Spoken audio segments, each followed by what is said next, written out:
Good evening to all the attendees of this new event organized by the Iberian Chapter of the Charter Institute of Arbitrators. This time is the 8th one in our events program for this year, 2022. Today is September the 6th, and this is 6 p.m.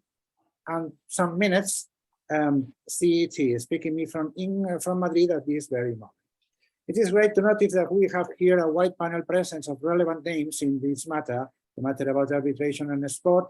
And all things seems to we are going to have a nurturing conversation, and all the merits to be successful goes with the person who will lead the venture.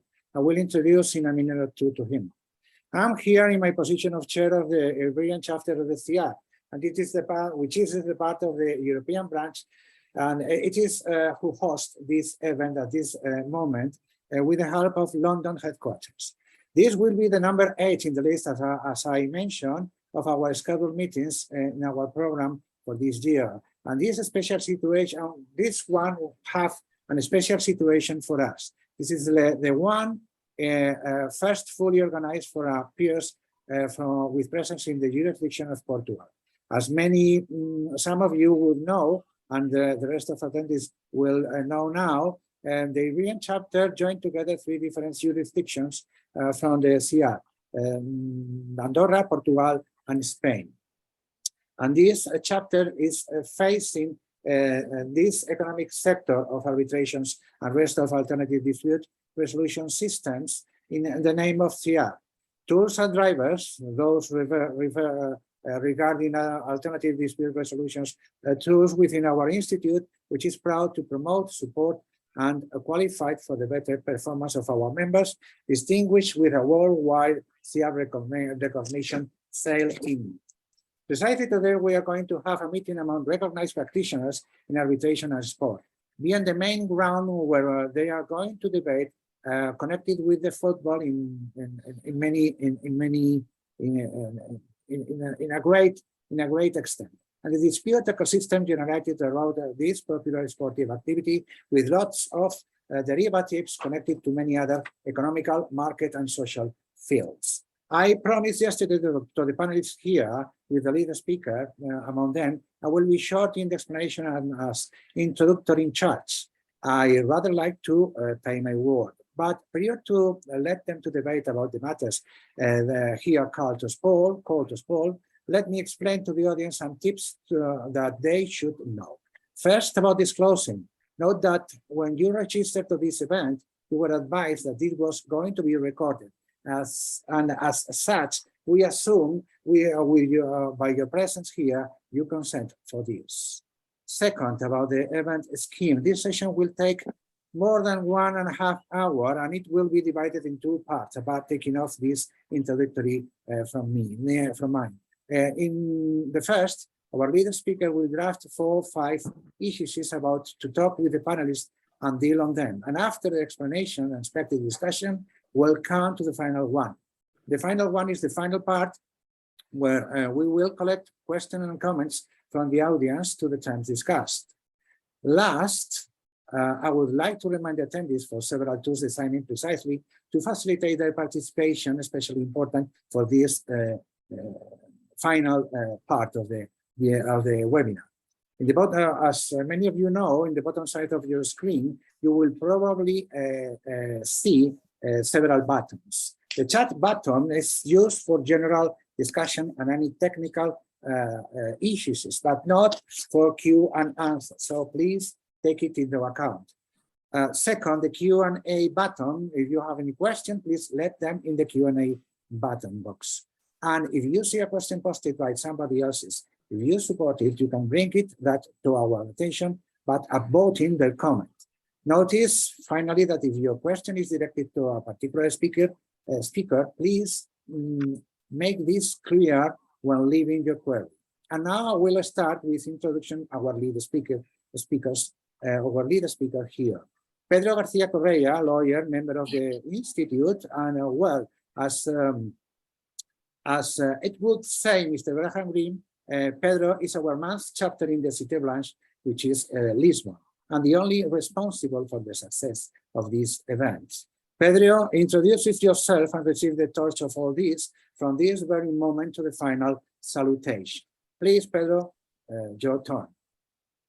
Okay, thank you very much, Antonio, for your introduction, your relevant explanations and tips regarding the use of the platform. So, first of all, my name is Pedro Garcia Correia. I'm a sports lawyer based in Lisbon. And first of all, I would like to thank Ciarb, of course, in the person of Antonio Batalla, as chairman of the Iberian Chapter of the European branch of the Institute, the opportunity for organizing this great event. It's a real honor for me to be here and having this chance to organize this event. And secondly, the greatest honor of all, of course, is not to be here, but to be able to join, to have with me three big names of this industry of sports law and arbitration in sports. And I would like to, of course, I would say that they would not need any introduction, but for those who are just beginning in this area of activity or not so familiar with sports arbitration, I would feel obliged to make a small presentation of the guest speakers. So I will start with Daniel Cravo. He's one of the most prominent international sports lawyers, I assure you that. He's a founding partner of Cravo, Pastel and Balbuena law firm, which is headquartered in Porto Alegre, Brazil. And he has a large experience in proceedings before the Brazilian and international sports courts. He's an arbitrator before CAS, so the Court of Arbitration for Sports, and also the Brazilian Center of Mediation and Arbitration. He is also member of the executive committee of IAF, which is the International Association for Football Lawyers, and member of the editorial board of the journal Football Legal, which is a relevant magazine within this area of law. He is speaker at various conferences and courses related to sports law, arbitration, and management in sports, and author of many articles related to sports law and sports arbitration. Since 2015, he is a lecturer at ISDE, which is the Instituto Superior de Derecho y Economía, for the Master in the International Sports Law, even in Madrid and Barcelona, Spain, and also at Universidade Austral in Buenos Aires, Argentina. He is also a member of the Disciplinary Committee of the World Athletics, and due to the activities provided in benefit of sports, he was awarded with the João Saldanha Medal conferred by the state of Rio Grande do Sul, Brazil. It's a pleasure for me to have you here, Daniel. Welcome here, and I will pass to introduce the other guest speakers. So the other one is Alexandre Miguel Mestre. He's a prominent lawyer also in the sports law and consultant in the area of European law, specifically in matters related to sports. He is of counsel at Abreu Law Firm, Portugal, and he provides legal advice to companies, sports federations, and professional associations in different sectors such as sports, health, energy, and transport. He is a lecturer also at several universities worldwide and scientific coordinator of Autónoma University's postgraduation in sports law in Lisboa, Portugal, and also author and coordinator of several books related to sports law, being in the past, he was Secretary of State for the Sports and Youth for the government of Portugal. So also to you, Alexandre, it's a big pleasure for me to having you here. Welcome. And I will pass on to our third guest speaker, the last but not the least, of course, which is Mario Flores Chemor.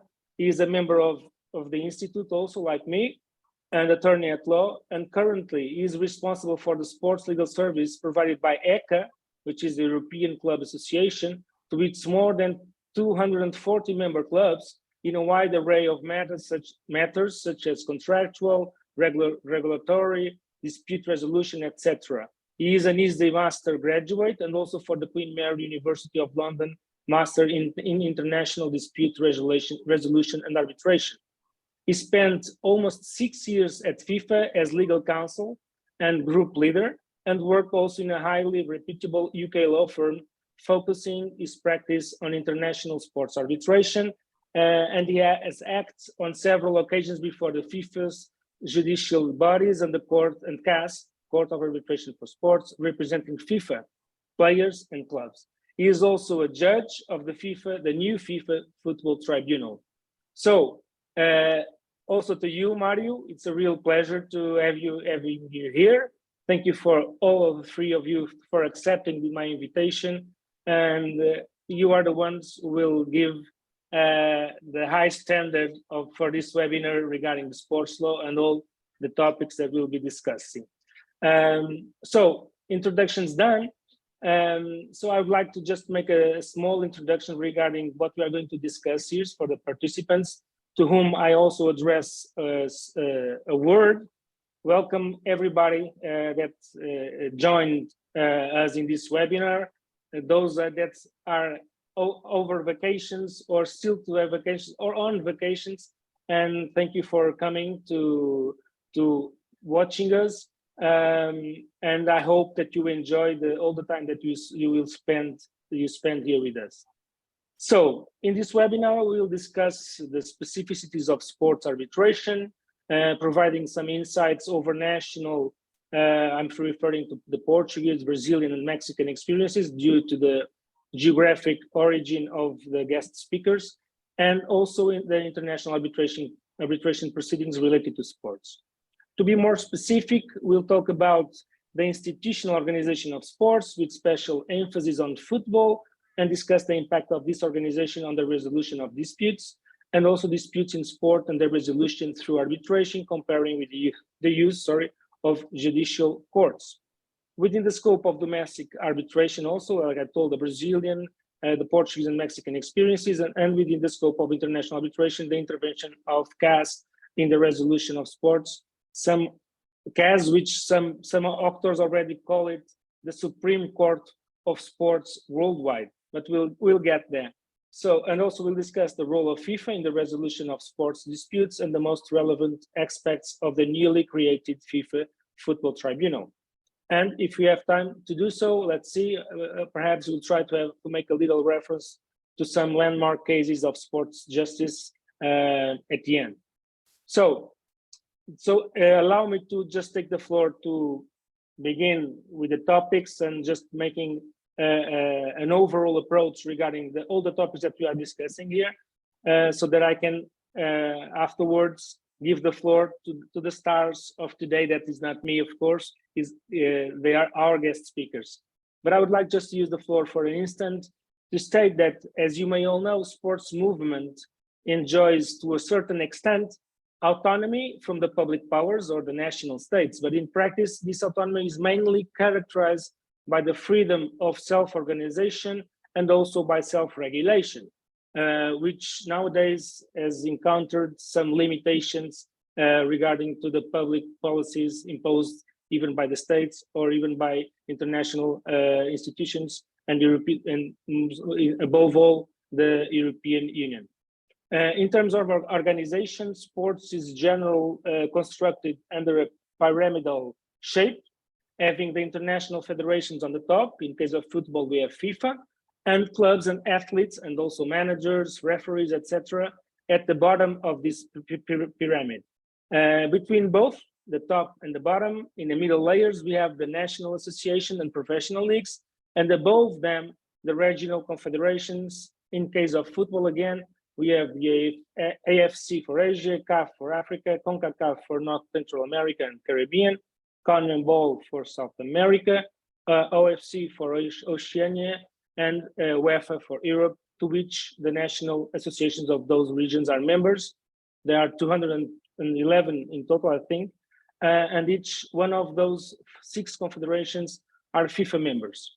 So in terms of regulation, every sport has its own regulations approved by the international federations, by the confederations, by the national associations, being football the sports modality, I think, that achieved until now more relevancy worldwide, taking into account several factors such as popularity, economic value as industry, and dispute resolution system and decisions relevancy also. So, having this said, and I don't want to take all the time, I would like to put some questions on the table and give the floor to our guest speakers. I would just start with one question that I will address to Alexandre for a start, if Alexandre doesn't mind. But then I would like also to Mario and Daniel to comment on this. So the first question I think I would like to ask is if you think that the way sports is organized, if it has a significant impact on how the disputes are settled and ruled. And do you think there is a connection between one thing and another, or everything is not connected? What would you say about it, Alexandre? Thank you very much, Pedro. Let me just have 1 minute to give a word to thank Ciarb for the invitation to be here. Special word for you, Pedro, too, and to my friend Daniel from Brazil and Mario. A strong word for them to be here. It's a great honor for me, definitely, to be with them.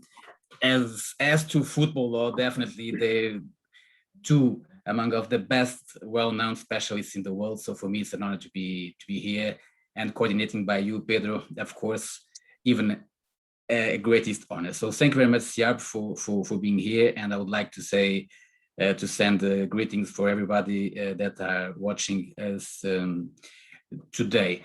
Well, to try to answer to your question, maybe I will catch your words when you were referring to our model. You were just referring to the way sport is organized worldwide, and I think that the answer to your question is related to that structure, because the governance model of international sport, namely international football, has an impact in the way sport justice is structured, and in the way the sport conflicts are settled. And why? Because you were just mentioning this pyramidal structure organized in a top-down pyramidal model. So if you have the international federations, the continental confederations, the national federations, the clubs, the players, this is a kind of cascade, it's a kind of hierarchy, cascade of institutions, but also cascade of norms. And if we look to the different statutes of those different stakeholders, we realize that that hierarchy is quite well established. FIFA obliges the continental confederations to obey to FIFA regulations, to FIFA statutes, to FIFA directives. And in that hierarchy, the same occurs with the national football associations vis-à-vis the clubs, the international federations vis-à-vis the national football associations, etc. So what does it mean? We have a membership relationship, we have a recognition relationship, and this means control. This means structural subordination. This means adopting mandatory regulations. This also means compliance with a certain amount of norms. And in this context, when those stakeholders do not comply with those mandatory regulations, with those mandatory norms, this will create conflicts. This will generate disputes. That's why the structure itself will lead to the way we have nowadays several conflicts in sport in general and in football in particular. Additionally, I would say that you were also mentioning the autonomy of sport and the specificity of sport. Sport organizations tend to think that they can organize themselves independently, separately from the states, generating their own regulations. This has an implication in sports justice too, in jurisdiction, in the applicable law, because the aim is to achieve uniformization of the regulations. It's impossible if you want to achieve through the Court of Arbitration for Sport, namely, if you want to achieve case law, consolidated, established, uniformized case law, it's impossible to apply in a case the Paraguayan law, in another case the Portuguese law, in another case the Mexican law. So we tend to apply, firstly, the regulations enacted by the sport organizations. This, in some cases, tends to generate more conflicts. Why? Because in some situations, state law also applies. So when we have conflicts of norms between private law and the private law, lex sportiva, and state law, we will have also more conflicts. Conflicts of norms generating more conflicts. So this structure enshrined in the statutes, because the statutes provide the recognition of cause as that Supreme Court that you were referring, and those statutes also recognizes the preclusion to go into the state courts, the ordinary courts, except in very strict situations. This tends to generate the current model of sports justice. So I would say that the way the organization of this pyramid is designed as a reflex in the sport justice. Thank you, Alexandre.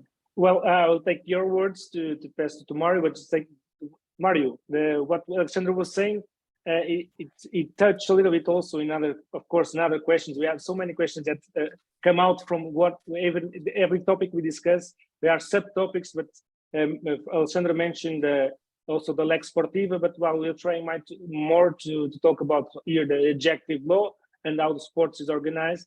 But what do you think? Do you think that this pyramidal structure has an influence, like Alexandre said, that he agrees that there is an influence on how the sports justice also is working in this construct? What do you think about it?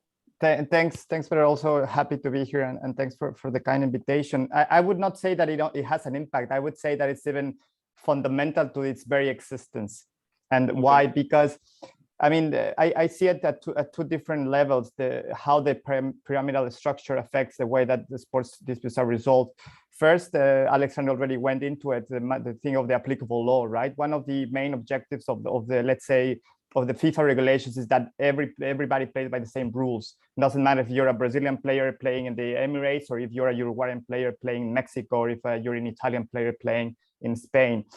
What the main objective of these rules is precisely to make everybody play by the same rules, and that everybody knows what is at stake. For example, to give a concrete example, FIFA doesn't allow an employment contract to be subject to a medical examination, right? So, of course, that provision could be valid in some jurisdictions, if I would say that even in many jurisdictions. Another option is you cannot terminate a contract in principle for poor performance. I would say that in every labor jurisdiction, if I don't perform, I could be fired. That doesn't happen in football. And this is exact pyramidal structure that prevents that from happening, because given the cascade, as Alexandre put it, in terms of national NAs having to comply with what FIFA mandates, that makes this actually work. That's one aspect of it. And the second one that is really important is the enforcement process of decisions. So the fact that an NA, a player is registered with a club that is in turn affiliated to an NA, which is in turn affiliated to FIFA, allows FIFA, for example, to enforce their decisions in a player, the so-called indirect membership that they call it. And that's only possible because of the pyramidal structure. And the enforcement aspect of it, I would say that is the point for which the sports judicial system actually is succeeding. Because if I'm, to put an example, if I'm a player and I have to call and claim outstanding salaries from a Turkish club, and I would have to go to Turkey, to a Turkish court, and I would have to enforce that decision there, it wouldn't simply work. So what FIFA does, and what the CAS does as well in appeals, is ensure that the decisions that they are taking are properly executed. And this is done via the disciplinary process, the disciplinary process of each federation. So to put it short, again, I think that it's not only an impact, it's a fundamental aspect of it. And two clear examples is the applicable law and the way that decisions are enforced. Okay. And also that I would say that perhaps you can discuss that, of course, but to think is the sports structure in football, because we are mainly speaking about football here, could be a self-legitimating a structure that has rules and applies and enforces its own rules against all the ones that belong to this big family of sports and in football. But I would pass the word now to Daniel to make a final comment on this. If you think there's a connection or it's fundamental, or like Mario was saying, the relation between the way that sports is organized and how sports justice exists and in the field, in the day-to-day. I don't have sound. Now I have. Yeah. Okay. First of all, Pedro, Antonio is not in the room. I think he's looking at us, but thank you, Antonio, thank you, Ciarb, and it's a real pleasure to be here with Alexandre and Mario. And speaking after them, it's there's a small room to say something else because we know about their capacity. Daniel, take it for granted. I'm acting as Big Brother watching you. Yeah. I realize that. I wonder. Well, thank you, Antonio. If you're listening to me, you saw that I was thanking you for the invitation. It's an honor and a pleasure to be here with these distinguished colleagues. And actually, I will not dare to try to quote properly a friend of yours, Pedro and Alexandre, João Leal Amado, is a great jurist and with a lot of field trips to sports, as we know. And João Leal Amado, I think he describes really well the phenomenon in sports concerning the legal field, the jurisdictional field, is that it's an heterogeneous field where you have the attraction or the incidence of very different rules from different nature, like the ones that are dictated from the national states or even supranational, like the European law. And also you have some characteristics that are very, very unique, which is, I wouldn't say the concurrence, but I would say the prevalence of norms that are dictated by private entities, let's say FIFA, for instance. And as Mario was saying, and in line with Alexandre, of course, I think it's fundamental for the existence and the sustainability of the system, the normative system itself, the way that FIFA, and if we go a little bit above and using CAS that can cover most of the modalities, that the jurisdiction is not only accepted, but is imposed by the governing bodies. And it's very important, especially today, I think we all agree that there's almost no challenge that the best way to deal with an international dimension dispute is using the international bodies.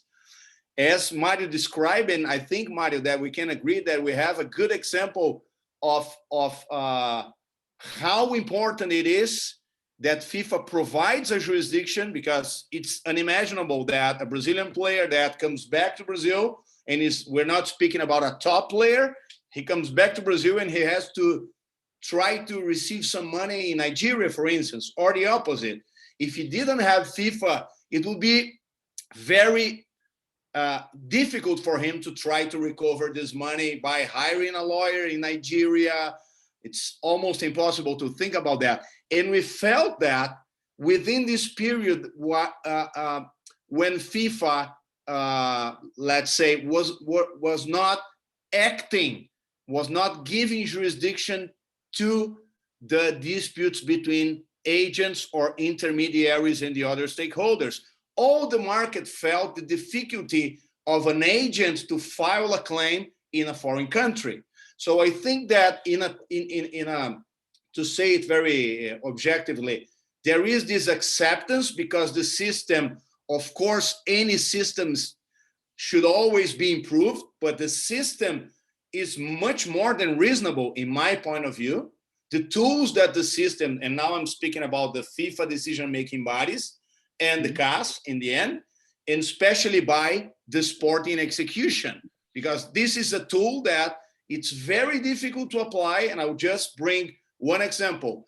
The Brazilian National Dispute Resolution Chamber, which is a mirror in a small measure of the FIFA DRC, it's challenging some troubles in Brazil because the ordinary courts are somehow trying to refrain the application of the registration ban. So if you are in an international dimension, FIFA has the authority to do that.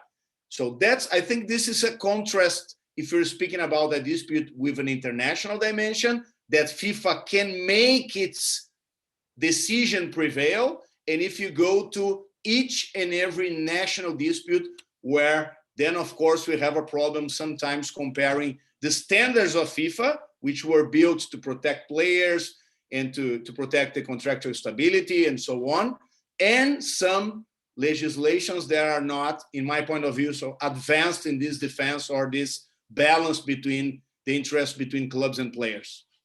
Yeah. Actually, I mean, just to complete quickly, sorry, Pedro, Daniel, to complete what Daniel was saying is, I think that is a super important point because, I mean, I'm speaking about in Mexico, but maybe many civil law countries are like that. Labor disputes, for example, are not arbitrable, individual labor disputes. So you simply cannot take an individual labor dispute to arbitration.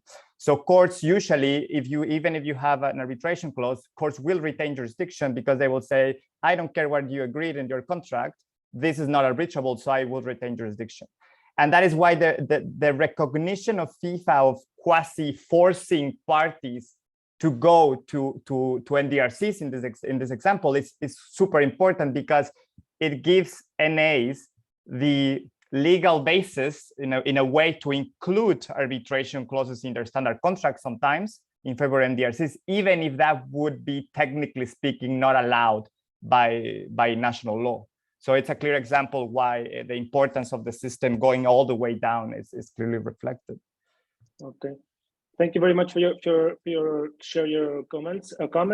Pedro, what you just say. No, sorry. Say, if you allow me just 1 minute, taking advantage of the topic introduced by Daniel of the international dimension is interesting because it's related to your question. First, I don't have the regulation here in front of me, but Article 22 of the regulation on the status and transfer of players, as we know, refers to the possibility, even in an international dimension, conflict, transfer, if we have at the national level an independent tribunal, in certain conditions, providing the FIFA in a circular, it is possible to solve the dispute at the national level.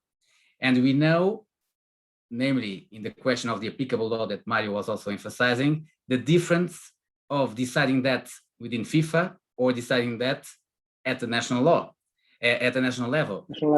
We can really imagine that even FIFA provides in its own regulation an open door for different solutions for the same case. And I'm remembering the case of Rafael Leão last year or 2 years ago. We had a case decided in the Portuguese Court of Arbitration for Sports related to a labor issue precisely, involving the contract side between the player and the clubs to a Portuguese club and a Portuguese player, only involving Portuguese law and the collective bargaining agreement and the contract in itself. But then when we had the international dimension, namely when the players signed the contract with Lille, we went to FIFA, and then almost the same issue got completely a different approach, just because we were deciding the issue in FIFA. So the structure, your question, has definitely a big impact. Yeah, what you just said, I think it brings us to the second question. But I would, what I had here in mind to put on the table was to ask if arbitration would be, but I would add more than arbitration, even the jurisdictional bodies or the justice that is provided by FIFA, and then arbitration also, I'm referring also to CAS, if it was or not a mandatory step towards the effectiveness of justice in sports?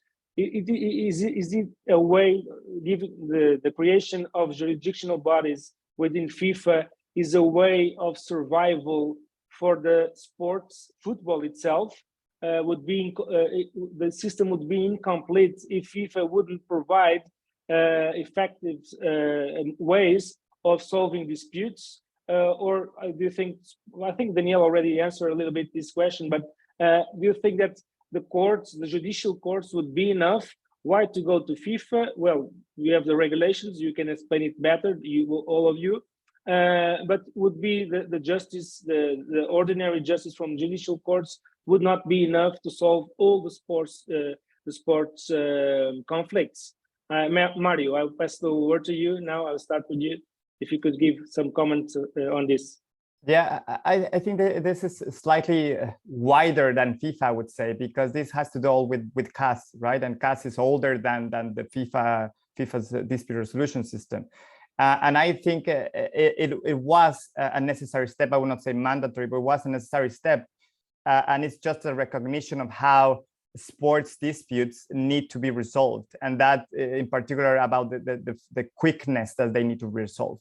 And one clear example is the Olympics. And I think that was the whole idea behind the creation of the CAS was if we have an Olympics and we have some kind of issue 2 days before, athletes will not be able to go to court. They will never get a decision on time, and then we end up in a complete denial of justice situation.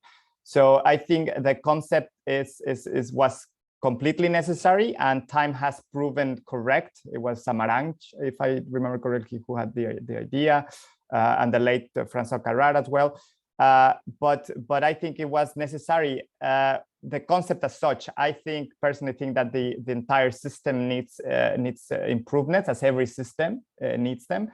But as a matter of concept, I think it was completely necessary. Yeah, it's totally correct that you mentioned here the Olympic Games, but as we all know, the origin of CAS is in IOC. So there was a straight connection between CAS and IOC also. And then it brings to other issues, but we're not going to enter on that. What do you think, Daniel, about regarding this topic, if it is a measure of survival for the sport itself or not? Yeah, I definitely it is. I mean, the way that I think there are two things here. The sports could not survive properly without the ordinary jurisdictions and the specific jurisdictions provided by the governing bodies and also the CAS. Of course, FIFA would not be able to cover the entire world territory by adjudicating national issues. So we have to take this into account, and this large amount of disputes within a national level are dealt by ordinary courts and or bodies that are inside the organization in a national level.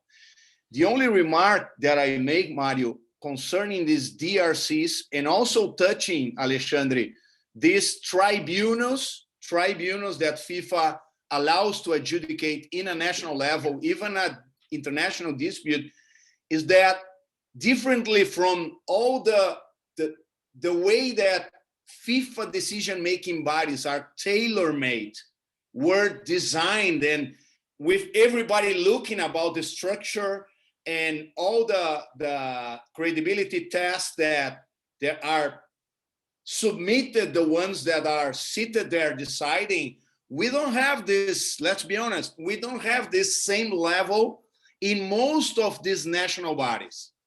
I have a huge respect for the job of the Brazilian DRC, and I told that to Vitor Butrucci, who was the president until 1 month ago. He did a great job, but the discussions that I had with him, it was the credibility of this body in Brazil, which adjudicated a lot of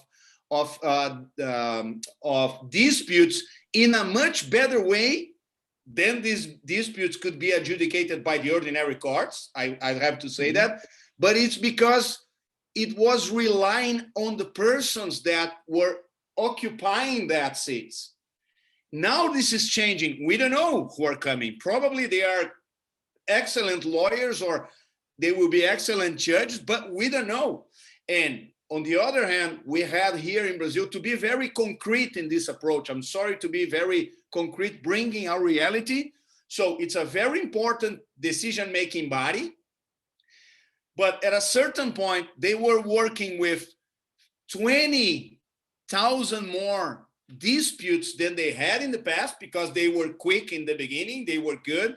The market was believing on them. I was advising as a lawyer, many agents from Argentina, Uruguay, Portugal here. And I told them, let's elect, instead of the ordinary courts of Brazil, since we didn't have FIFA, let's put the Brazilian DRC.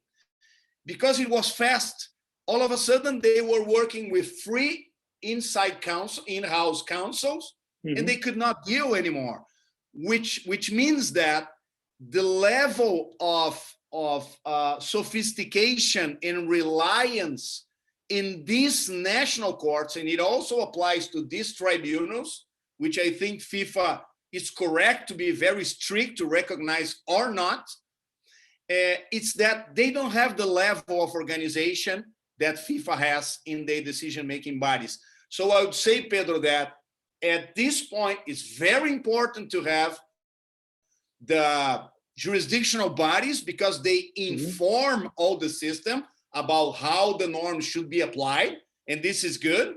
But on the other hand, we cannot simply forget about the ordinary or the national bodies to solve all this huge amount of disputes that unfortunately we keep having, and it's not going to end.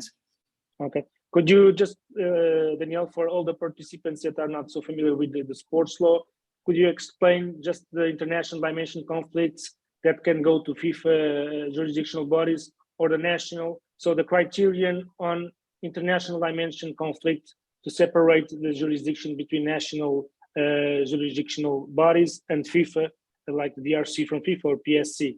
It's just to explain so those who don't have so much. I think Mario can make the distinction better than me concerning separate the player statutes and the DRC, but basically a dispute with an international dimension is the one that, to put it very simple, a player from Portugal against a club in Sweden, or a club in England against a club in Argentina, and even in some kind of dispute, specifically solidarity mechanism, you can have a Brazilian club against another Brazilian club since the transfer of the player to the second club, let's put it this way, involved a foreign club. So basically you have to have a note or one part of this that touch that in different nationalities involved, but I think Mario can describe that in a much better way than I. Okay, Mario, do you accept the challenge? I can't. Actually, just to that's a good point, because in case of double nationality, for example, there's many issues, right? And now it's a settled case. I would say that as soon as parties share a nationality, then it's national. So FIFA won't intervene. So if you have a player that is Italian, American, French, and then you have a claim against an Italian club, even if he's also French and American, FIFA would say, yeah, but you're also Italian. But this point is very interesting now with the upcoming implementation of the agents regulations, because I hope I'm not disclosing official information, but the approach that FIFA will take is gonna be different, according to my understanding. So it's not going to be based on nationalities, but it's going to be based on where the transaction happens. So it's going to be a much more complex system than the one that we have now with the labor disputes with players and clubs. And it's going to be a lot of work for lawyers, actually. I'm an in-house, so it's not good for me. But for Alexandre and then Pedro and Daniel, it's gonna be very good for you. And when you refer to transaction, you say you refer to the payment? I don't think I can disclose. Okay, I can okay. disclose more. Well, transaction is Okay. negotiation where the negotiation takes place, I would say. Okay. But it's going to be quite complicated. It's not touching the fiscal aspect of the deal. Well, exactly, which is it's going to be very, very difficult. Yeah. If the parties have one nationality, but they sign the representation agreement in another country, it's international dimension. Maybe. Yeah. I mean, it's only a draft what we have seen, so it's gonna be complicated. Oh, it's the transaction, not the representation agreement. The transaction itself. Okay. Could be, or the representation agreement in a way as well. Jersey Island will be the new. No, I mean, but my point is that it's also important for the prints that are just getting into this world. I mean, when I started, I mean, Daniel and Alexandre, you have more time than me on this probably, but it was a relatively simple regulatory framework. I mean, you had 20 articles in the RSTP, that was it. Now you have more and more complex set of regulations, which will make it being a sports lawyer way more interesting than the legal handbook. Exactly. Of FIFA. And the bigger commentary, Yes. That was a good step from FIFA and from transparency from FIFA. Yeah. So for those who don't know, FIFA now publishes a legal handbook with all the regulations, which is quite huge now, like Mario was referring to. And for the second time, but after many years of many requests from all parts of the world, from all the stakeholders, FIFA approved last year a commentary on the RSTP. It's a regulation on transfer of players, which is the most important regulations of FIFA. And it has a very specific comments on each article, which is very enlightening, and it's very practical from the lawyer point of view to assess our clients. So I move on to Alexandre, just to keep on the ABC of sports arbitration. I would ask you, can you just explain who are the main stakeholders of the sport justice and what kind of conflicts can occur that demand for the fast track ruling from all the jurisdictional bodies or even CAS in a higher level?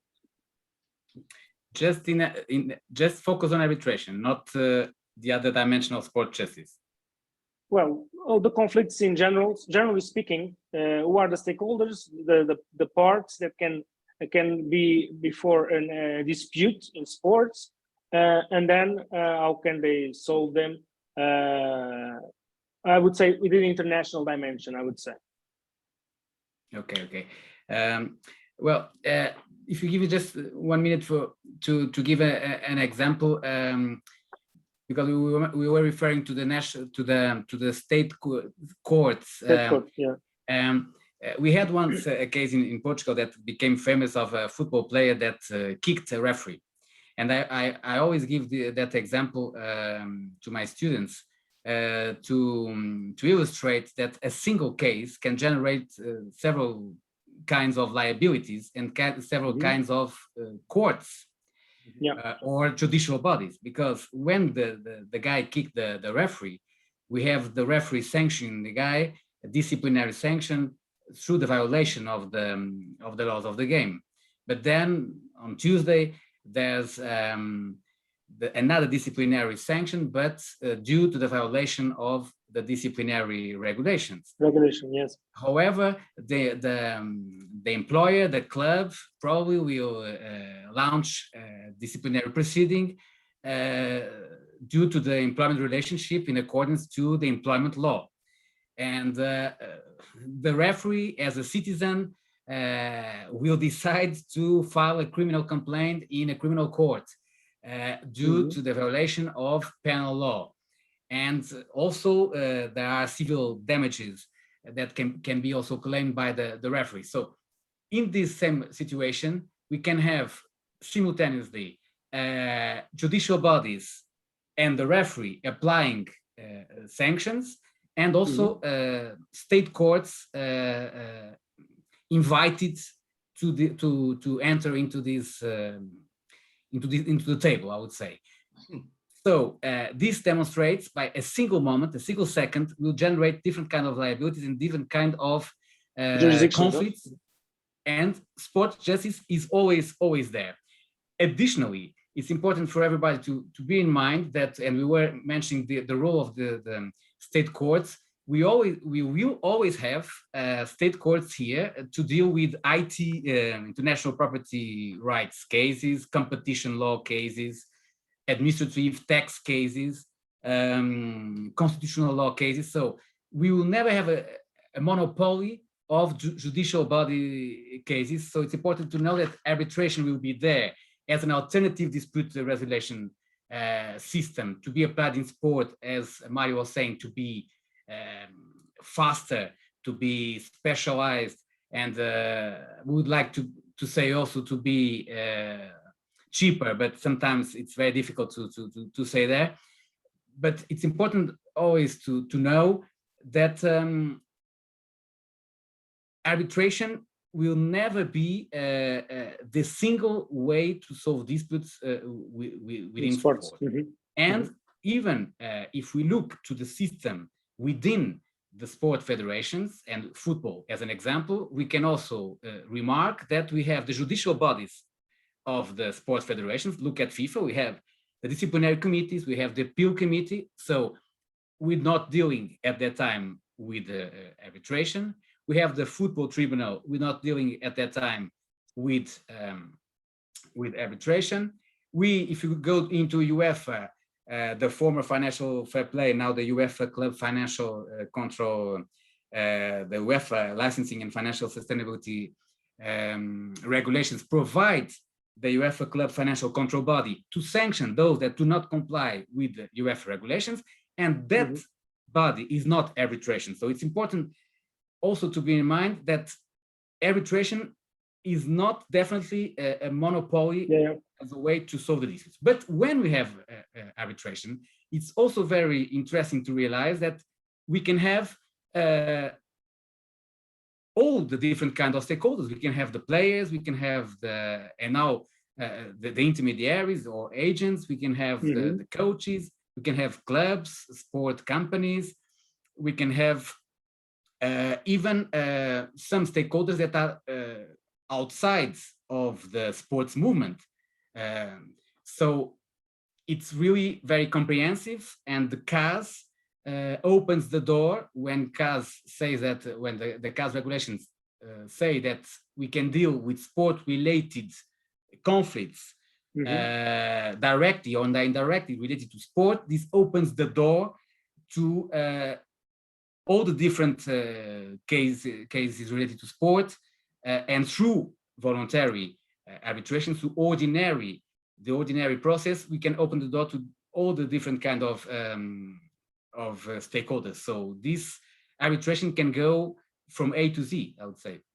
Okay, and for your experience in the national, I'm meaning Portuguese experience, can you explain a little bit how does it work, the arbitration, the sports arbitration in Portugal, now referring to Portugal, the experience, and then I will ask the same to Daniel regarding Brazil and Mario regarding Mexico, just to have an insight, to have this in arbitration, which is the experience for the three of these countries, and then I will pass on to CAS as the main court for international arbitration. But I would ask you, what is the Portuguese experience for sports arbitration? Can you explain a little bit and give an insight about that, please?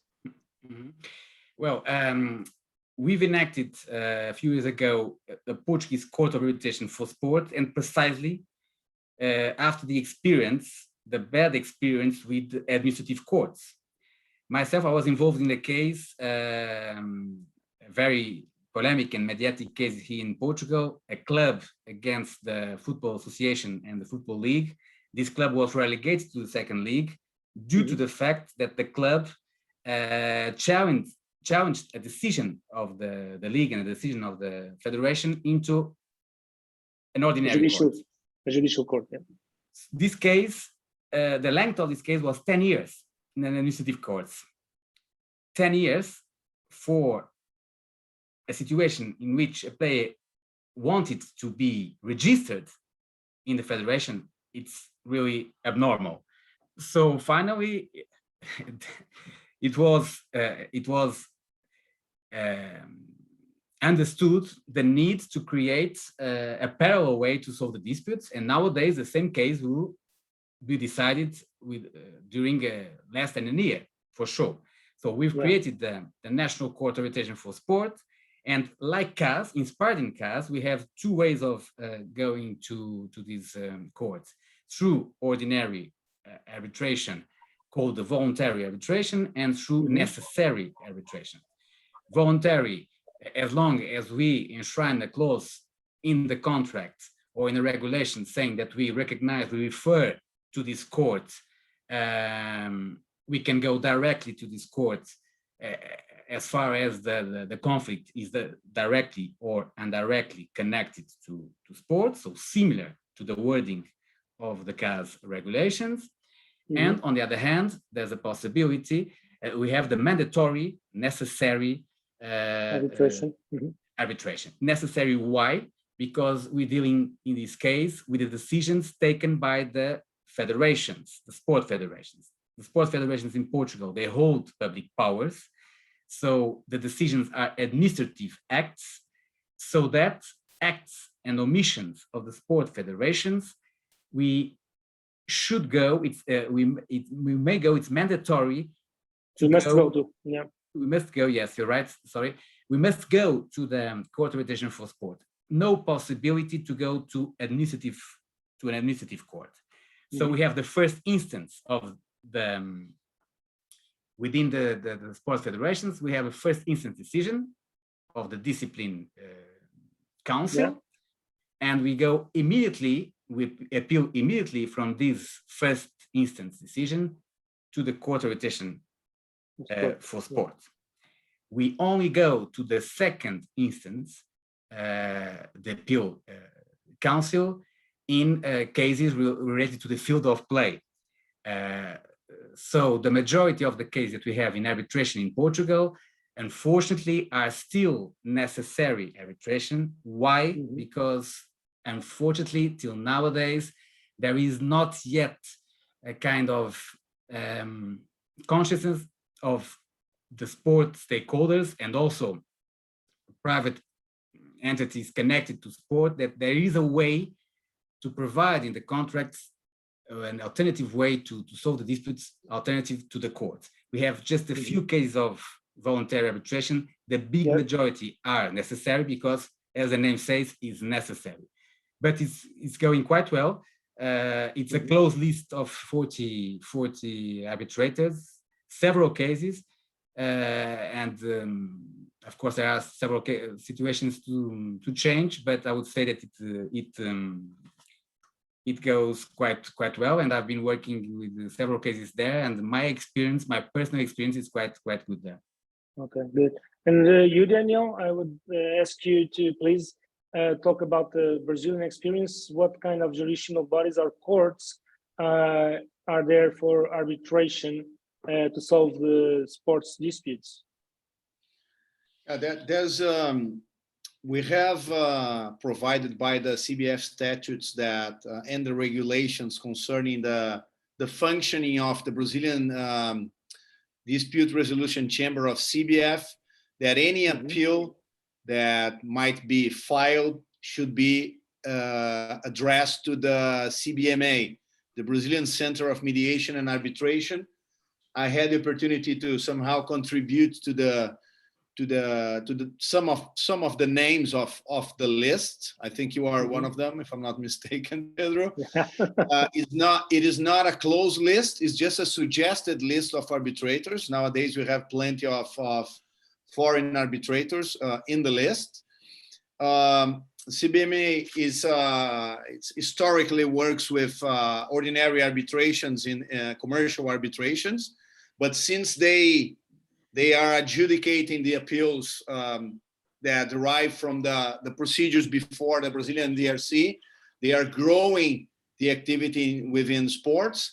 Also, the Brazilian Olympic Committee provided for a clause that any appeal related to Olympic sports should be addressed to the CAS, to the CBMA. So, which is an advance. I think it's embodying the arbitrational system in Brazil. What I can say is that there's a little controversy concerning the DRC, and this is one of my huge fights against the DRC in Brazil. Don't ask me why, because I don't know the answer. They insisted to try to attribute an arbitration. They tried to consider the decisions of the DRC as an arbitration. I don't know why they did that, because first of all, they are, as I said, they are somehow implementing in Brazil the same system that FIFA has. FIFA already realized since ever, one of my first cases as a football lawyer representing Internacional from Porto Alegre was related to the player Enciso and Olimpia from Paraguay, because FIFA was not able to implement the decisions because the Paraguayan club always went to the ordinary courts of Switzerland and says that, listen, this procedure was not an arbitration, was not even a very balanced and fair trial. So they kept obtaining decisions that refrain the execution of that. And since that, we know that FIFA realized that it was important, instead of chasing the nature of an arbitral decision, to be, let's say, affiliated or submit the decisions to the CAS. And exactly the same way or the same path should be adopted within a national level. So I don't know why the DRC of Brazil insisted, even when the parties did not mention arbitration at all. I'll put a simple example. You have in the intermediary regulations, regulation on intermediaries of CBF, it is written there that the parties, it is mandatory to elect the Brazilian DRC. This is a mandatory rule that doesn't have anything to do with arbitration. I would say that is exactly the opposite of an arbitration, because it's mandatory. The arbitration, I used to say that arbitration is for adults. Adults, which means really free choice. Free choice. I understand that somebody can defend arbitration by reference. I know that. But we cannot go that far. The example is an intermediary and a club agreed and abide by the rules of the intermediary regulations of CBF and inserted in the contract that they will submit any dispute to the DRC of CBF. That's not an arbitration. They didn't mention arbitration. They are obliged to do that.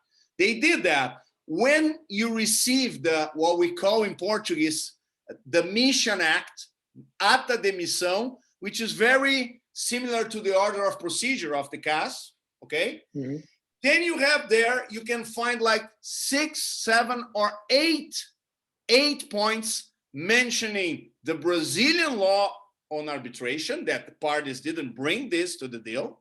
They never thought about an arbitration, and stating that the parties agreed to submit to the arbitration of the DRC.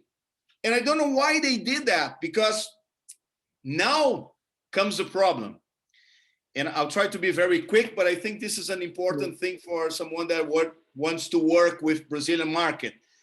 We have in Brazil, it's fashion now, many clubs, big clubs, Vasco da Gama, Botafogo, Cruzeiro, are even changing themselves to SADs. Sports companies, instead of just civil associations, or they are trying to fit in something that is called the concentrated regime of executions, which allows a club to put, it's not an insolvency procedure. So a club is entitled to put all its debits in a same court, the same judge, and then only up to 20% of its revenues will be paid proportionally to these creditors. That's, of course, is very good for the club, because somehow the club keeps spending. Yeah. That's what the clubs sometimes do. What I mean is, for me, the best rule ever created by anybody is the one that deals with the transfer ban, because you are expending more than you receive. So if you are, we had a big club in Brazil that won many championships during a decade, but they didn't pay any agent that brought the player. They didn't pay the players. They didn't pay the coach. They didn't pay the other clubs, which means they were using like a financial doping. And FIFA realized that. So the most reasonable rule that you have is, you say, if you don't pay anybody, you're not allowed to keep registering players. Yes. And the creditors would address to whom in these cases? The creditors. No, they have to. In which case? In the case that this club that doesn't pay any debts and they keep on. No, that's what, when you have, and then in the end, since the DRC decided that they self consider them as an arbitration, the judge of this regime said, okay, since it's an arbitration, your judicial title is exactly the same of any other creditor. So you're going to bring this here and refrain from adopting the ban. So it was a shoot in its own feet, because it escaped from the ability of the DRC of CBF to apply the ban, because the national court says you cannot apply the ban, because this is a sporting sanction that indirectly affects my ability as a judge to deal with all the debts. So I don't know. So this is just to bring something that arbitration is something very serious, and in the court of an arbitration, there should be a freedom to elect the arbitrators. And I know this is something very sensitive when you go to the CAS, but then we're speaking about an arbitration by reference, and you still can choose, the arbitrator. Yes, from sorry, Mario. Just to give an example, we have some clients, some intermediaries as clients, and curiously, the majority of them, they accept, and sometimes they even ask to refer to the Portuguese Court of Arbitration for Sport to decide their disputes, to solve their disputes. And why? Because normally 3-4 months they got their commissions through the court. So yeah, just to share, you were talking about. Okay. Yes, and what about the Supreme? You have a Supreme Court of Justice also for sport justice, no? This is a fancy name for a disciplinary body. So we have a very awkward. It's a very awkward system on discipline in Brazil, which means that every modality of our general law of sports, it's called Lei Pelé law, says that any modality shall have a tribunal within a state level and within a federal level. So you have the tribunal in my state, and you also have in this is not inside CBF. This is not inside CBF, and you have the way to fulfill the seats is the bar association can indicate 2 members, and then you have clubs, players, CBF, and all of them. But this is a disciplinary, and I don't think it works quite well. You know, I think that a sanction, something more expedite, it's good for us as lawyers, because every and each kind of violation in the field, if someone is expelled, you go there, you make your statement, you make a whole case for something that maybe should be dealt by a sanctioned tribunal administratively. I don't know. So it's not, but it's not, in any case, it's not arbitration. However, some decisions can be disputed and were disputed before the CAS in an appeal level. Okay. So, and now I pass the word to you, Mario. Can you just explain briefly what is the experience in sports arbitration in Mexico? No, first, actually 2 points about what Daniel was mentioning.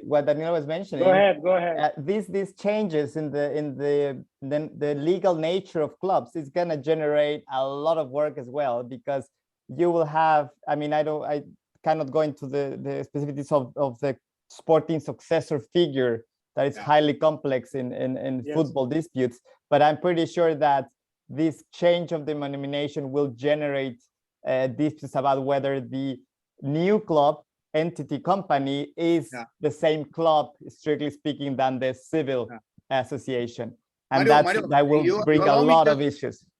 Mario, you allow me just one. I'm sorry, just something very. Maybe it's gonna be in your table somehow. Vasco da Gama. There were three Portuguese coaches here in Vasco da Gama. They were disputing, they are asking to be paid before FIFA. Vasco da Gama entered in this regime and told FIFA that due to I don't remember exactly the article, but the article of FIFA says that it's an insolvency or a similar. But the difference in the end, as far as I know, FIFA did not accept it to refrain from acting and decided, and Vasco paid before FIFA. Mm-hmm. But you have to be very careful in FIFA, because otherwise no foreign creditor will charge Brazilian clubs. No one else. And differently from an insolvency, where the party in insolvency doesn't have the ability to do whatever they want, they lose the control of the company. In this regime, the clubs keep administrating whatever they want. So it's very different. I'm sorry to take advantage of this opportunity, because it's something that will come up.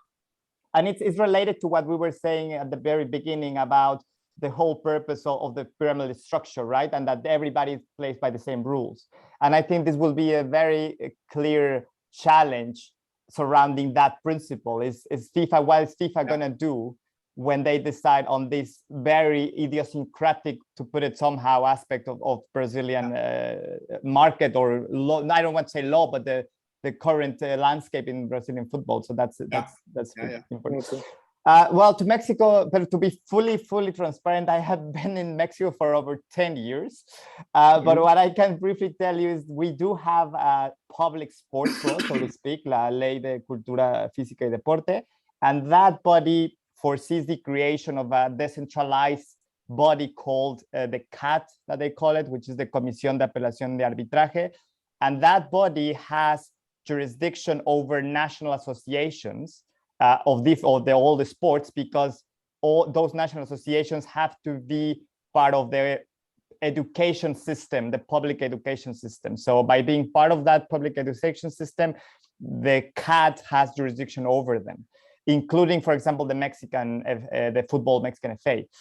Having said that, to my understanding, that body rarely acts, at least in issues around professional athletes. It's mostly related to amateur sports. And for example, one clear example, as I was mentioning, you cannot bring a labor dispute before an arbitration body, because it is an exclusive competence of the labor courts in Mexico. So that is out. And actually, I mean, just to give an example, that it's an interesting case, was the case of Carmona. It's an old case, maybe 2004. It was a Mexican national team player who got first doping offense. He was banned for 2 years, and then he's get caught a second offense, which meant at the time banned for life. Of course, he was a very successful national team player, and it was not in the best interest of the Mexican bodies to have him Yes. banned for life. So what happens is that at the moment, disciplinary committee decides to not enforce the decision. Then there is an appeal at the CAD by WADA itself, if I remember correctly, and to the CAS. The CAD basically The CAD is the national, no, level, the national CAD. one. The CAD basically just confirms the decision, said there is no violation, and that was basically because there was an issue with the B sample of the player, and then WADA goes to CAS, and then CAS says no, this is a ban for life. The player defended itself before the CAS, saying this is res judicata because the CAD, which is a true arbitral body, render a final and binding decision saying that the decision of the Mexican disciplinary committee is correct, so you cannot deal with this anymore. And CAS actually rejects this position and basically says the national regime is completely independent from the international regime. And that is why I'm capable of actually issuing this ban. And the argument is basically that if this would not be the case, it is not in the interest of national parties to ban their own nationals some aspects. So the role of CAS on this issue is fundamental, and then CAS actually disregards the decision of the national body. So it's one interesting example. And the second one, and is related to what Daniel was saying, the Mexican FA has also an NDRC, which is just basically actually is one of the few that is recognized by FIFA as being a true independent. It doesn't mean arbitral tribunal, but just a true and independent national body. Tribunal, national body. Interesting enough, there is a decision by the Swiss Federal Tribunal granting the Mexican NDRC the status of an arbitral body. I think the decision is completely misguided. If it's interesting, if it's of interesting to any of you, it's for the decision is 4A374 from 2014. I think it was just for a lack of information of that the Swiss Supreme Court has, but it's also important because I mean, this is what I understand is the only decision where the Swiss Supreme Court has annulled a decision by an arbitral foreign body because of not respecting fundamental principles of due process. But after passing by CAS, no? I assume, I don't know. Well, it was, I mean, the case is difficult because there's a proceeding and NDRC, then there's a proceeding at CAS. It's actually related to the coach Peckerman, that was the Argentinian coach Peckerman. Long story short, the Swiss Federal Tribunal says, okay, yes, this is an arbitral body, so I'm willing to recognize this. Nevertheless, the proceedings violated fundamental principles of due process, so I cannot recognize it in Switzerland. So the decision is basically vacated. So those are the two funny stories, if I may put it that way, about the Mexican structure. Okay, Mario, thank you very much. And if you don't mind, I will keep on with you just to explain a little bit, and generally speaking, what is the role of FIFA and what is the newly created FIFA Football Tribunal? What is it all about? Can you give us an explanation, an introduction to this new Football Tribunal from FIFA, and how is it going to solve the disputes related to football? Can you just well, I think the story is the answer is quite short. It's pretty much the same. It's so explain us how it was for the with an easier name. With an easier name to exactly. I'm more catchy. If you explain to someone that is not a lawyer involved in football, say, "Oh, you submit to the DRC, you submit player statutes." What's the player statute committee to judge? I mean, the name is much better. It's true. Yeah, it's true. But so if you can, please give an explanation what it was before, and then why it's the new created football tribunal. We have short time, so I will very fast. So it's constituted by three chambers. Well, now two chambers, in the future three chambers. Basically, the dispute resolution chamber that deals with disputes between players and clubs, and then those related to training, compensation, and solidarity mechanism. Then you have the player status chamber that deals with the club disputes and disputes between clubs and coaches. And it also deals with the not conflicting proceedings, so the administrative proceedings in FIFA, which is the approval of minors, the issues of eligibility of players, of change of association of players. And then in the future, you will have the agents chamber that will basically deal with international dimension disputes, whatever that means, between an agent and a club or a player. So basically those three, and then those three, the decisions of those three can just be either appealed to the CAS or enforced by the disciplinary committee. So the Football Tribunal will be the umbrella for these three chambers that you're referring to. It is more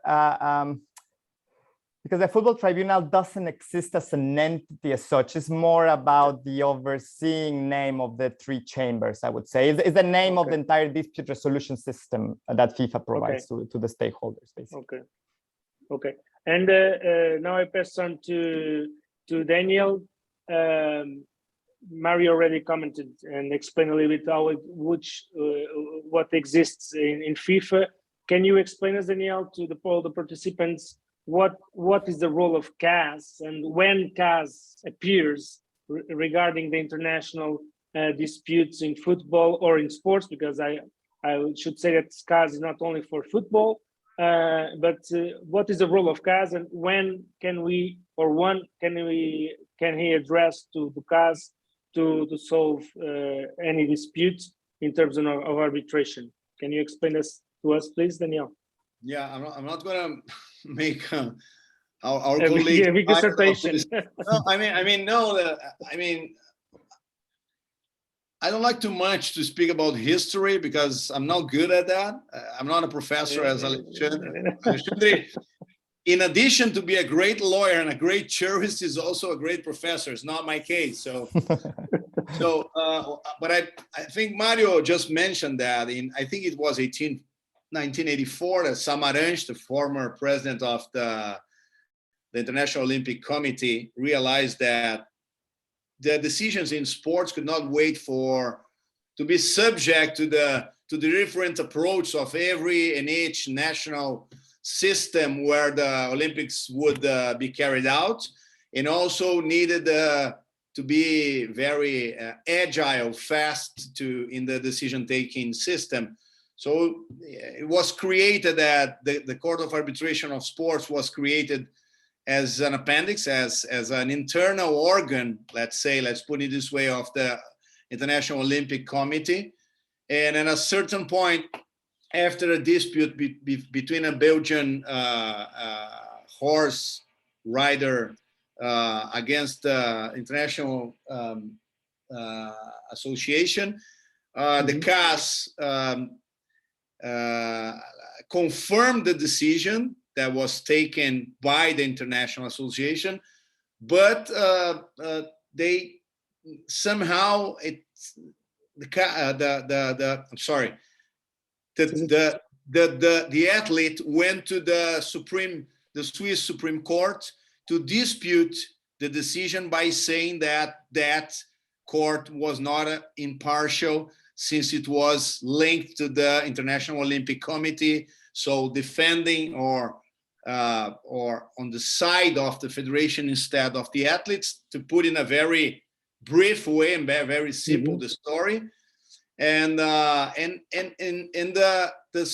Swiss Federal Court issued some guidance, and the main one was that the CAS should be outside the system of the internal system of the IOC. Sorry, Daniel, I was checking here, just the case, it's the Elmar Gundel case. Yeah, Gundel.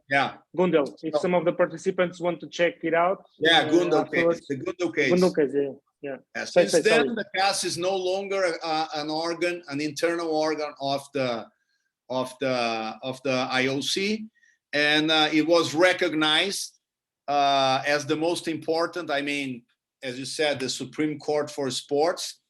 I think the majority and the most important modalities within an international level submit their decisions in the last instance to the CAS. And besides that, as you asked, you can have ordinary arbitration before the CAS. Just to make a distinction, and it is important, especially for the ones that are used to deal with commercial arbitration, maybe you will be a little bit surprised by the nuances and the peculiarities of the appeal arbitration, which is, I think we have 90 or 95% of the arbitrations that goes to the CAS, I don't have the exact number, are appeal arbitrations. And it is a very unique system, or you have a set of rules that differs a lot from the common arbitration that you are used to see in commercial arbitration. On the other hand, if you're speaking about an ordinary arbitration, then maybe you can see it a little bit, not exactly, but a little bit more similar to a commercial arbitration.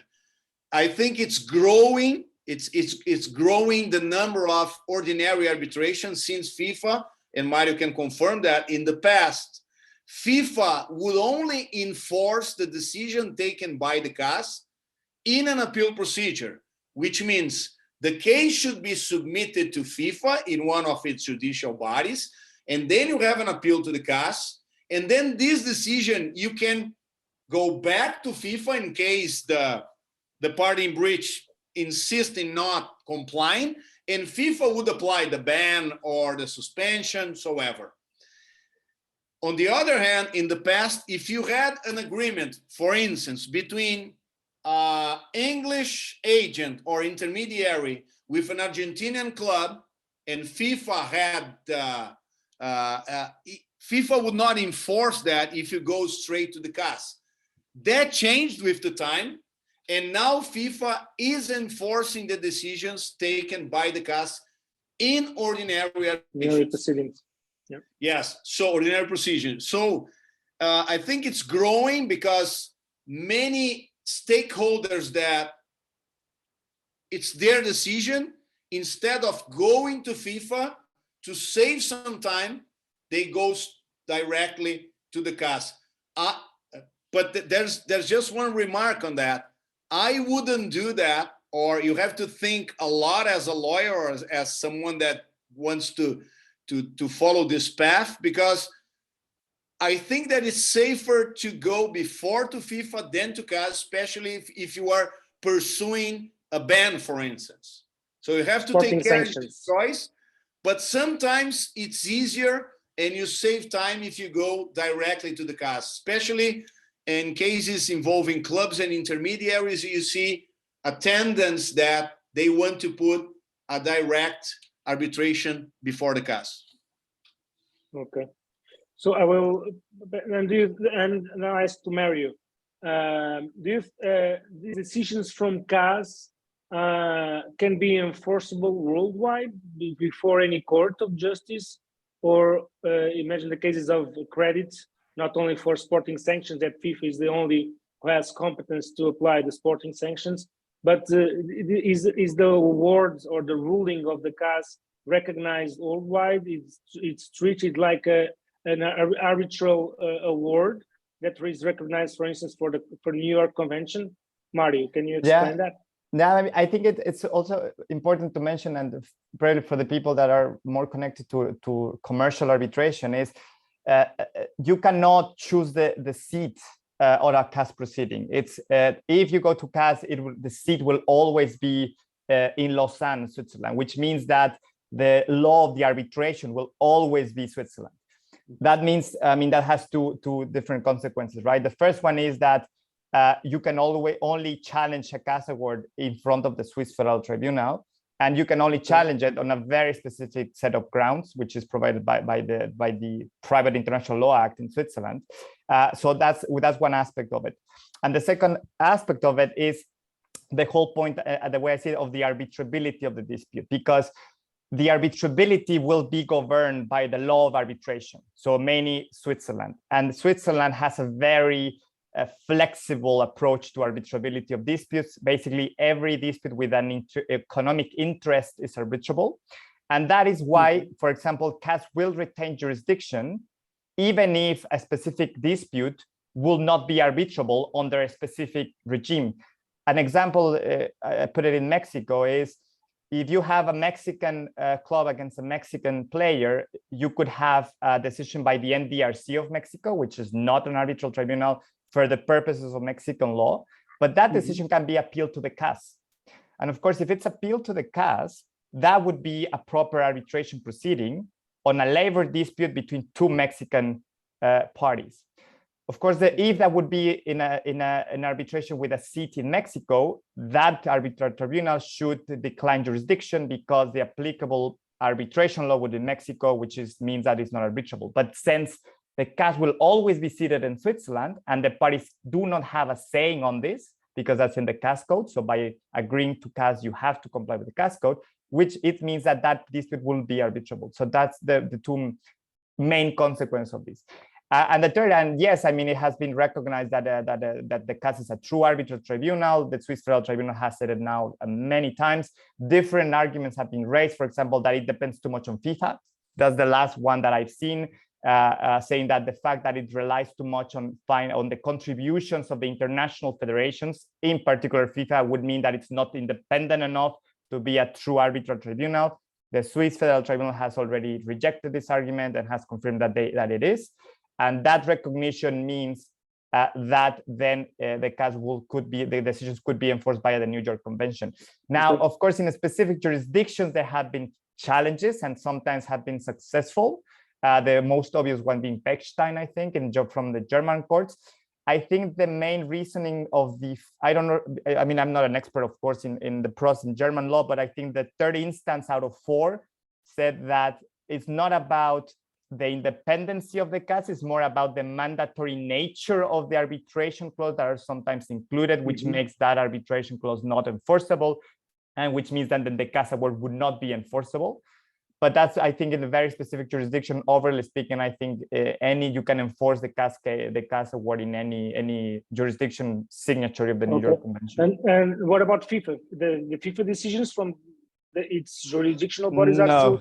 are also enforceable or not? No, I mean, we already, I mean, Daniel spoke about that national level of in Brazil. I mean, and the same way that the Swiss Federal Tribunal has said that the CAS is, it has said that FIFA decision bodies are not. And the main reason is that it doesn't comply with meet the independency requirements of a true arbitral tribunal. For example, parties cannot choose who the arbitrators are. The DRC is only composed by 26 members. Those members are appointed by the administration itself. It's only 3 chairmen that are always in all cases. So it has a particularity, which doesn't mean necessarily that it's wrong. It just means that it's not in accordance with the mandatory requirements that a true arbitral tribunal should have. And the Swiss Federal Tribunal has said that. That means that you could challenge those bodies in front of Swiss courts in theory. You could go to a Swiss court, challenge that decision. Of course, because you have the CAS clause, you can always challenge this before the CAS. Because there's a recent, I don't know, I will ask any one of you or Alexandre, that is the one that we didn't listen to him for a long time. There's a recent case regarding a club that was defiliated from FIFA, and so the party that has a decision from FIFA cannot enforce the decision against this club anymore. In these cases, do you think the solution would be to start an all new procedure before a judicial court, or can this party has a way to enforce the decision or not? Because the FIFA can only apply sanctions, disciplinary sanctions, or even monetary sanctions to those that are affiliated to the sports family. And even if a club is not affiliated anymore, what would be the solution for this athlete or another club that has a decision from FIFA that cannot be enforceable anymore within FIFA? Well, I think I would better give the floor to Mario, because we talked to him yesterday and he's quite familiar with this case. So I will give the floor to him if you allow me. For both. In my perspective, I can tell, I think it would be very difficult. I don't know if this athlete or club would have to start all a new proceeding before a judicial court, but perhaps Mario has another solution for that. I know, tell me. Can you give any comment on that? I hope it doesn't get too boring because I mean, you can enforce it. Again, it has to do with the pyramidal structure of the entire thing, right? So you have FIFA, you have confederations, you have national associations. Confederations need to comply with FIFA statutes. The national associations need to comply with the FIFA statutes. The FIFA statutes force SNAs and confederations to recognize the decisions of the Court of Arbitration for Sport and of FIFA as well. So if you have a decision, let's say by the CAS, a final decision by the CAS against a club that is already disaffiliated by FIFA, which means that FIFA will not be able to enforce that decision via the sporting resolution. So you have two options. You go through the New York Convention as well, in example. But if you go to the Confederation, for example, you could tell to the Confederation, I have this decision. You have a statutory obligation to comply with this CAS decision because that's in your statutes. So I'm forcing you to actually enforce the decision. And that could be sometimes achieved via a price award. So sometimes the enforcement goes directly with money. So sometimes there are prices that are still to be paid, and those prices in theory could be retained from the club, that even if it's disaffiliated, still to receive these prices. I think all in all, it's complicated, but as a lawyer, I think we're also kind of rewarded for being creative. And another option is there is at least a couple of CAS cases that have said that if the case starts when the club is affiliated, FIFA retains jurisdiction, even if at a later stage that club becomes disaffiliated. Personally, I don't think that at disciplinary level would work, but at least it's what CAS had said on a couple of occasions. Thank you. I was checking here because the time is running fast. I was checking for the. Pedro. Say Daniel. Sorry. I think it's a very interesting question to Mario, and Alexandre can jump on it too. Of course, it's something that in the prescription that FIFA, as we said, is now enforcing decisions taken by the CAS in ordinary arbitration procedures. There's no clarification on which kind of disputes. So my question is, in my point of view, FIFA should only enforce decisions taken by the CAS in an ordinary procedure if the dispute was related to any issue that FIFA has jurisdiction. Competence. Okay? Competence. Why I'm saying that? Because if you don't do any distinction on that, maybe, and you know that lawyers are creative, as you said, there will be a lawyer that for instance, and as you said, the CAS is very open to admit its own jurisdiction, right? So if you have a contract between, I'm not going to say the name of the shoemaker, but a big one, big company, millions or a billion, I don't know. It's not a concrete case, honestly. And then with a national federation, with CBF, for instance, and they elect the CAS in an ordinary arbitration to deal with that. And then one of the parties, or better said, CBF in this case, breaks the contract. And just for the participants, CBF is the Brazilian Football Confederation. Maybe I should use another, I don't know. It's okay. I don't know, Sorry. It doesn't matter. You understand what I mean? There's a commercial breaking on this, and they go to the CAS. And CBF loses the case. And this company goes to FIFA, knocks on the door and say, now you have to enforce that because in your rules, you didn't say that. I know it's reasonable, and I agree with Alexandre that FIFA should not do that, but it was not written in anywhere that there should be any limitation or distinction, because in the end, then you can see the both sides. FIFA would protect someone that is not a stakeholder. It's not someone from the family of football, which would be this company. But on the other hand, if FIFA doesn't do that, FIFA would be like, for instance, giving a free pass to someone that is CBF, who is a stakeholder, to be in the market, not complying with commercial agreements. So how do you see that? FIFA would enforce such a decision or would not? I'm sorry for so, but I think Mario will have much more to say than myself, but I would just give two brief comments. First, your example is very interesting, Daniel, because I was thinking precisely in that Bible written by Despina and Rigosi, the commentary of the CAS regulation.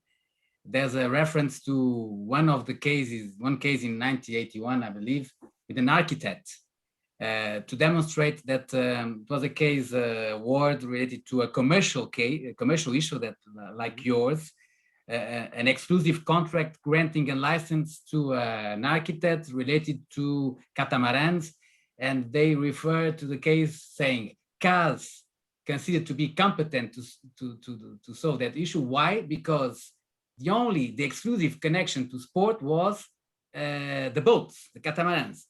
So CAS, as an open, as well as the will of the parties is to refer to CAS, they accept. And there's a residual connection to sport, they accept. That's one thing. And in your example, it's a commercial issue with a connection to sport. CAS was competent. But the other thing is the enforcement. If we look to the bylaws of FIFA, when FIFA provides the recognition of CAS, to deal with conflicts related to the sports movement, meaning related to conflicts related to stakeholders of the pyramid, and not conflicts between one with CBF, and CBF is within the pyramid, and someone outside of the pyramid, namely that commercial stakeholder. So I wouldn't say that FIFA would enforce that decision. Okay.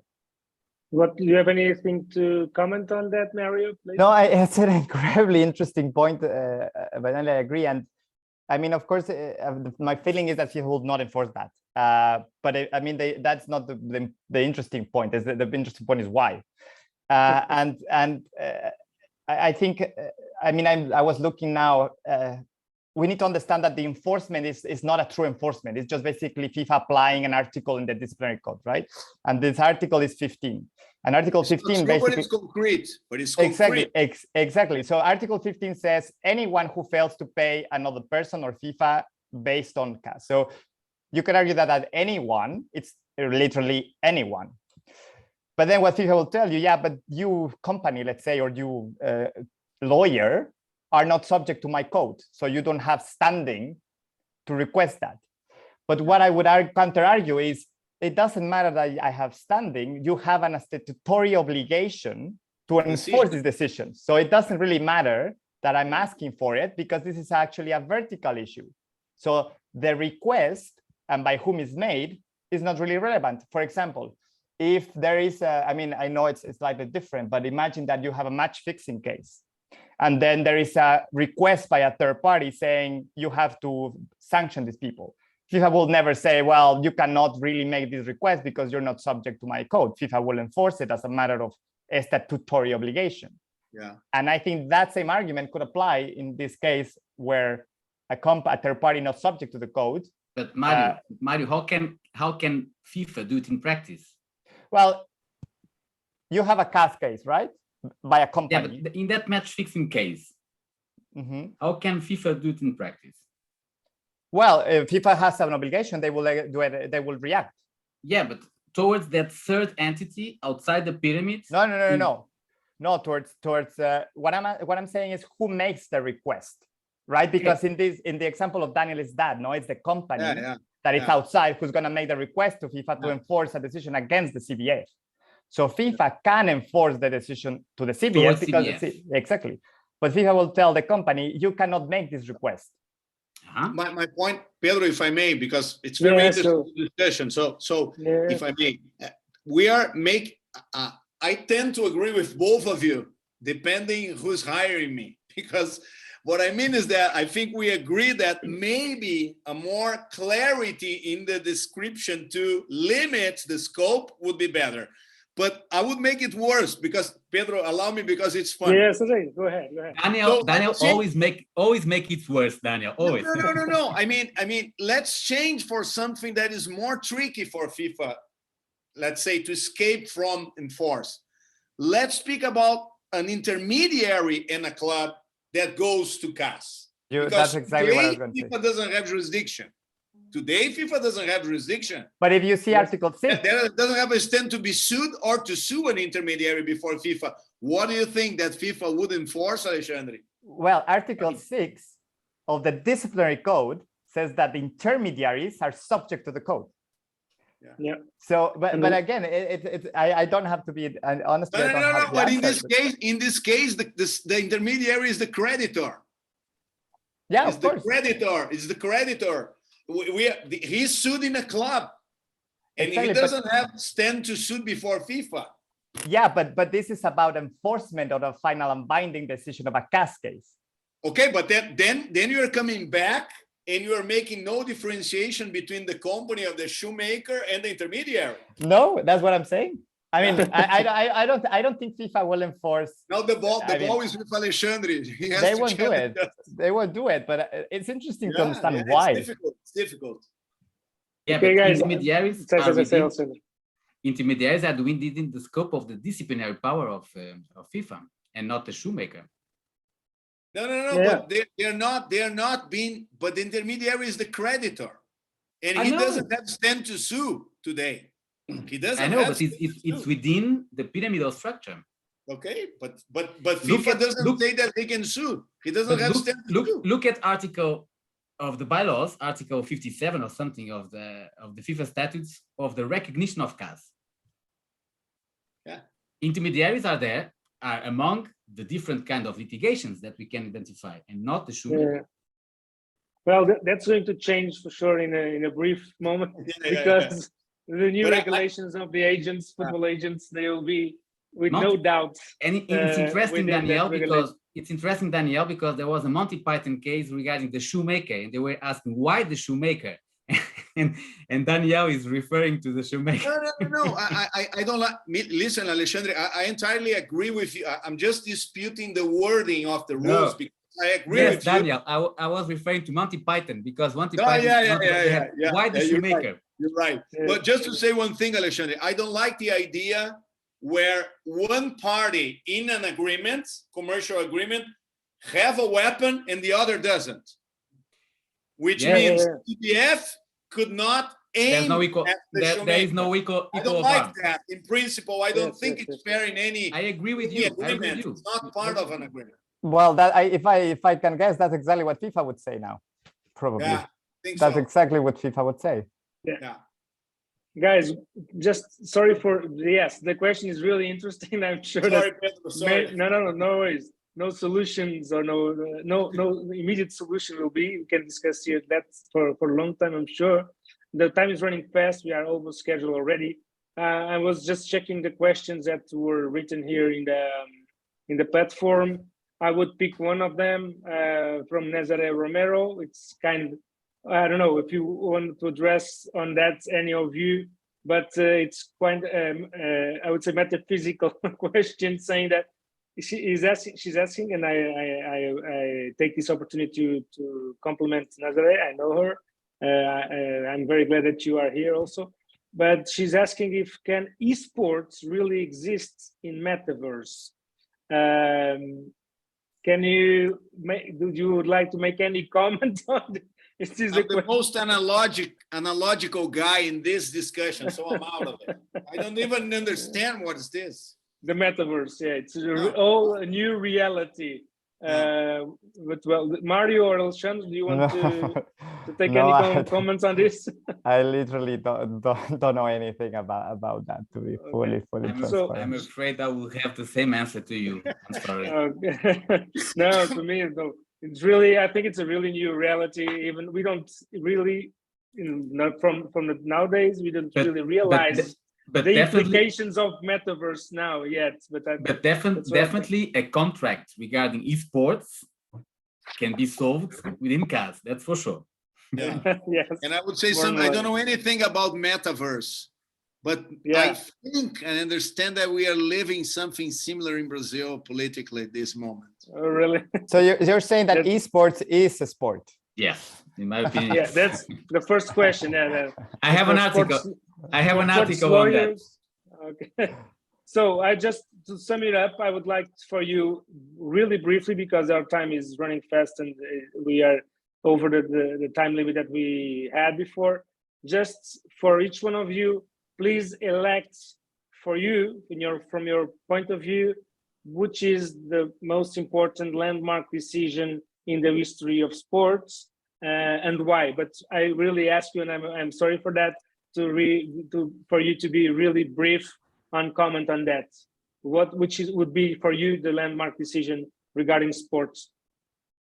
I don't know. Start Daniel. I don't know. Start one of you. The Bosman case for sure. Bosman because case. because I think since that moment it was attributed or it was recognized to the player a new status as subject of rights and obligations instead of being seen or representing an asset of the club. The clear change, and I know that many people says that in different ways, but until then, with the retain and transfer system, and in Spanish, the passe, in Portuguese, passe, the player, or better said, the relationship between the player and the club was it was prevailing the importance. There was a prevalence or even an autonomy. The sporting bound had an autonomy in an economic value that eclipse or put in the shadow the personality of a player as an employee. It was unimaginable in any other modality of service, of employment related relationship, the way that the employee was seen in a relationship between a player and a club. So I think it was a landmark that attributed more proper character of an employee instead of a sportsman to the players. And since then, we are trying to build a more balanced system. Thank you, Daniel. Well, I'm sure that Mario and Alexandre agree and Totally with Daniel on this, but please, without repeating the same decision, I would say let's go for the second landmark decision, or in the after the Bosman case. I'm sure it's one of the greatest landmark cases in sports justice. Mario, can you elect another one besides Bosman case? Well, I was thinking of one that undermined Bosman a bit, which is the Matusalem. For the people that maybe are not too familiar, basically, Matusalem is, in my view, the decision that created the current transfer fees. Because at the end of the day, transfer fees are based on Article 17 of the RCP. I mean, it's just that, if you think about it in a very fundamental way. Sorry, just briefly before Matusalem, there was the Webster case that if that would have been followed, that could have potentially mean the disappearance of transfer fees. And Matusalem kind of corrected that. Isn't slightly undermining Bosman a bit, because it's a bit of free movement, even if contractually bound players could be tricky because you don't know how much you have to pay to exit your contract. But I would go with that one. For Matusalem. A bit boring to be honest. No, Good. I think that the most important will come in the upcoming months. In the upcoming months, in this next 15th of December, we will have the conclusions of the Advocate General on the Super League case. And probably in the first semester of 2023, we will know we have the decision of the European Court of Justice of that case. We started this webinar talking about the pyramidal structure, and we will know if after that decision, in my opinion, probably not the opinion of everyone, here in the room watching this, I hope this pyramidal structure will remain to be the model, the European sports model, but there is always a possibility of being the end of that model. So that decision will be very important, especially after the ISU case that already opened a little bit the door against the current model. So since Bosman was my first choice, yes, of I course, will think that the upcoming decision is going to be very important. Another landmark case after Bosman. Yeah. Okay. Well, from my part, I would like again to thank you a lot for being here, to participate, to accept the invitation. It's really an honor and a pleasure to me to having you here, and I'm sure it's manifest that your knowledge and experience is really enlightening regarding all these issues about sports arbitration. And I would pass on the floor to Antonio to provide us the closing statements of this webinar. Thank you very much for all of you, okay?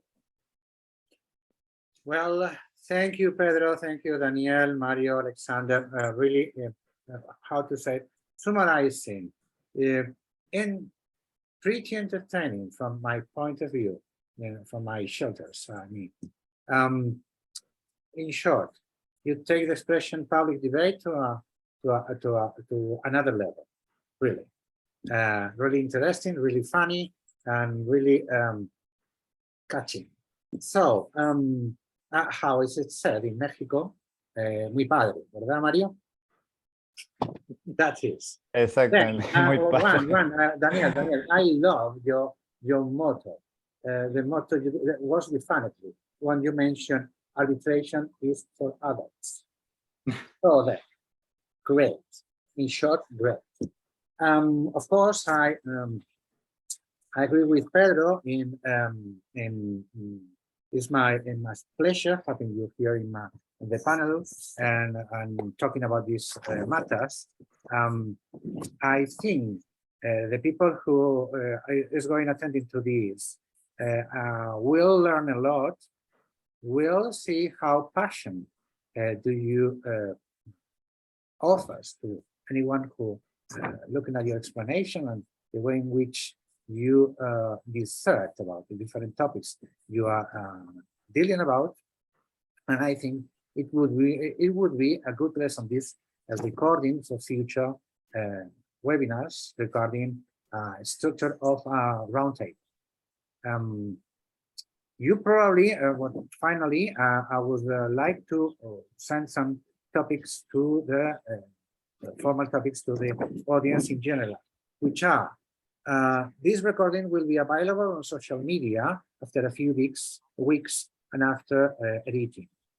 So then those who enjoy with this will have a chance to re-enjoy the game looking at it.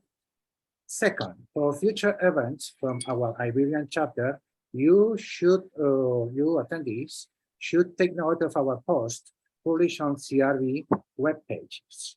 And precisely the next one we are going to perform, this will be this October month. The date is exactly October the 7th, around this matter.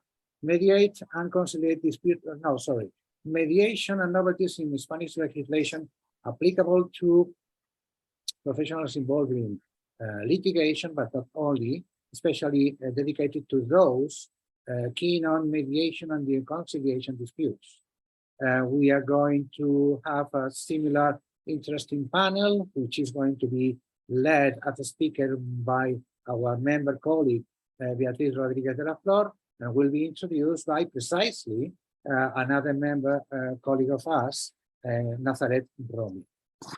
So then, by the way, if you have to know something about it, just take the chance. You have to take the chance of, if I can do it.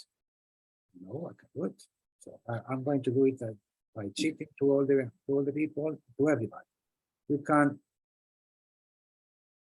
No, you can't. Well, search your browser and talk about and type about mediation and novelties from the Iberian chapter in the webpage of Ciarb, and you should know something about the topic.